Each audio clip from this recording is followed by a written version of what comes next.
tsunami na tumama ngayon sa Japan. Detalye sa naturang balita, narito si Mel Aligada. Go, Mel! Yes, maraming salamat. Ngayon lang ay ipinadala ko sa inyo yung satellite photo na pinadala sa atin na kung saan tinatayang nasa 30 centimeters o 12 pulgada ang tsunami wave na tumama sa Nemuro Port City ng northeastern part ng Hokkaido, Japan. Nauna, ito po ay isang world news, mga listeners po natin, at breaking po ito na nangyari ngayon lang.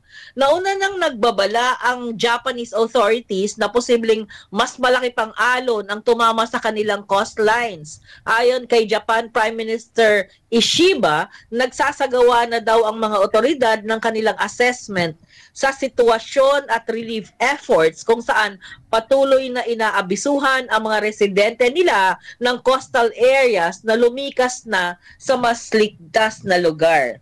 Escape to a higher safe location, aniya, right away. Ngayon din.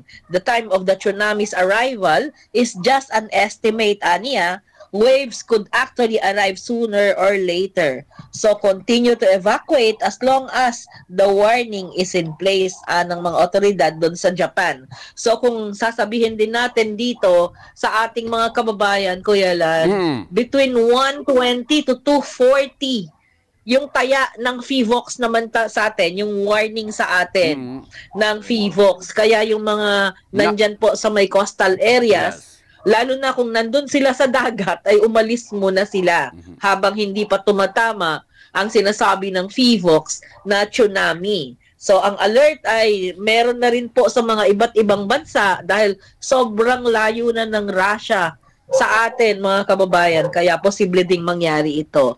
At yan ang report. Ito po si Mel Aligada, reporting para sa Media House Express, ang kauna-unahang internet, TV, radyo sa bansa. Back to you.